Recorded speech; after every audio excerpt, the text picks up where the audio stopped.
কাবার একজন ইমাম সম্পর্কে অনেক শুনেছি যে মায়ের বদদুয়ার কারণে কাবার ইমাম হয়েছিলেন, যার নাম আদিল আল কালবানি। দুঃখ আর পরিতাপের বিষয়, আদিল আল কালবানি যিনি একসময় কাবার ইমাম ছিলেন, বর্তমানে উনি একজন সিনেমার নায়কের ভূমিকায় সিনেমা করছেন।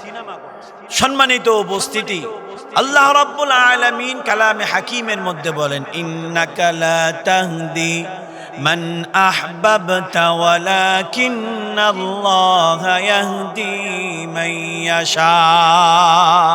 আল্লাহ রাব্বুল আলামিন বলেন, হেদায়েতের মালিক আমি আল্লাহ। হেদায়েতের মালিক কোনো বান্দা নয়। হেদায়েতের মালিক যদি বান্দা হতো তাহলে রাসূল করিম সাল্লাল্লাহু আলাইহি ওয়াসাল্লাম তার চাচা আবু তালেবকে মুসলমান বানায় দিতেন। সম্মানিত উপস্থিতি, আদিল আল কালবানি সম্পর্কে আমরা জানি যে আদিল আল কালবানি তার মা তাকে বদদুয়া দিয়েছিল যে সে যখন ছোটবেলায় দুষ্টামি করত, তার মা বলতো আল্লাহ যেন তোরে কাবার ইমাম বানায় দেয়। উনি কাবার ইমাম হয়েছিলেন, যিনি আজকে বর্তমানে নায়কের ভূমিকায় সিনেমা করতেছে। আল্লাহ রাব্বুল আলামিনের পক্ষ থেকে হেদায়েত পাওয়ার পরে, আপনি আমি এই হেদায়েত পাওয়ার পরে যদি নিজেকে বড় মনে করি, অহংকারী মূলক আচরণ দেখায়, তাহলে এই হেদায়েত আল্লাহ রাব্বুল আলামিন ছিনিয়ে নিতে পারে, যার প্রমাণ কাবার ইমাম আদিল আল কালবানি। আল্লাহ রাব্বুল আলামিন আপনাকে আমাকে হজ করার তৌফিক দিয়েছে, 5 ওয়াক্ত নামাজ পড়ার তৌফিক দিয়েছে। এই কাজ করার পরে যদি নিজেকে বড় মনে করি, আল্লাহ রাব্বুল আলামিন হয়তো এমনও হতে পারে আপনার আমার উপর থেকে যে হেদায়েত দিয়েছিল, হেদায়েতটা সরাই দিতে পারে। হায়াতুস সাহাবায় একটি ঘটনা আসছে, আবু দাউদ শরীফের 4901 নম্বর হাদিস। বনি ইসরাইলের 2 জন যুবক ছিল। এই 2 জন যুবকের একজন ছিল নামাজি আর একজন ছিল বেনামাজি। নামাজি যুবক বারবার বেনামাজি, আল্লাহকে ডাকে না। যে যুবককে বারবার বলতো তুমি নামাজি হয়ে যাও, আল্লাহর গোলামি করো, যে যুবক আল্লাহর গোলামি করতো না, এই যুবক বারবার ওই নামাজি যে বন্ধু দাওয়াত দিত তার দাওয়াতকে গ্রহণ করতো না। একদিন নামাজি বন্ধু ওই বেনামাজি বন্ধুরে ডাক দিয়ে বলে, তুই কখন শুধরাবি? বেনামাজি বন্ধু ডাক দিয়ে বলে, আমার আল্লাহর মাঝে, আমার মাঝে আর আমার আল্লাহর মাঝে তোমার কোনো হস্তক্ষেপ করার দরকার নাই, আমি আমার আল্লাহর সাথে বুঝে নেব। মুহাদ্দিসিনগণ লেখেন, যুবক এই কথা শোনার পরে নামাজি যুবক ওই বেনামাজি বন্ধুরে ডাক দিয়ে বলে, আল্লাহর কসম তোরে আল্লাহ জাহান্নামে দিবে।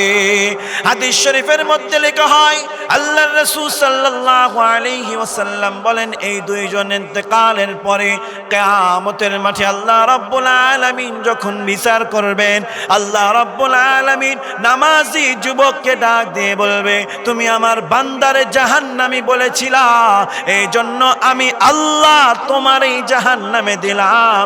আর তুমি জান্নাতি, নিজের জান্নাতি মনে করেছিলা, এই জন্য তোমারে আমি আল্লাহ জাহান্নামে দিলাম। আর আমার যে বান্দারে তুমি জাহান্নামী বলেছ, আমি আল্লাহ তারে জান্নাতে দিয়ে দিলাম। সুবহানাল্লাহ ওয়া বিহামদি। এজন্য আল্লাহ রাসূল সাল্লাল্লাহু আলাইহি ওয়াসাল্লাম হাদিস শরীফের মধ্যে বলেন, ইন্নামাল আ'মালু বিল খাওয়াতিম। আল্লাহ রাসূল বলে, শেষ ভালো যার, সব ভালো তার। আপনি আমি ঈমান নিয়ে কবরে যেতে পারছি কিনা, এরপরে আপনি আমি শ্রেষ্ঠ কিনা সেটা প্রমাণ পাবে। আলেম ওলামাগণ একটি ঘটনা বলেন, যে ঘটনা ব্যাপারে এরকম বলেন যে একজন বড় ওলিকে সমাজের একজন নাখান্দা নাফরমান ব্যক্তি বলেছিল, যারে আল্লাহর ওলি বলেছিল তুমি দাড়ি রাখো, ওই ব্যক্তি বলেছিল আপনার দাড়ি বেশি মূল্যবান, আপনি যে দাড়ি রেখেছেন আপনার দাড়ি বেশি মূল্যবান নাকি আমার ছাগলের দাড়ি বেশি মূল্যবান? আল্লাহর ওলি বলেছিল যে আমি ইন্তেকালের পরে বুঝবেন, আমি যদি ঈমান নিয়ে ইন্তেকাল করি তাহলে আমি দামি, আমার দাড়ি দামি। আমি যদি ঈমান নিয়ে ইন্তেকাল না করি তাহলে আমিও দামি না, আমার দাড়িও দামি না।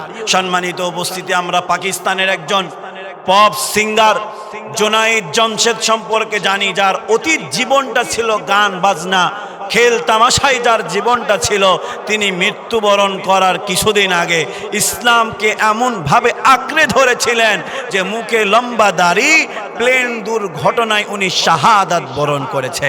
এই জন্য কখনো নিজেকে বড় মনে না করা, আমি শ্রেষ্ঠ এই রকম মনে না করা, কারণ আল্লাহ রাব্বুল আলামিন যে হেদায়াত আপনাকে আমাকে দিয়েছে, এই হেদায়াতের ছায়া ওই আল্লাহ আপনার আমার মাথার উপর থেকে কেড়েও নিতে পারে। এই জন্য নিজেকে বড় মনে করে, নিজে নামাজি, নিজে হাজী সাহেব এই মনে করে অন্য কাউকে ছোট করব না, অহংকার দেখাবো না।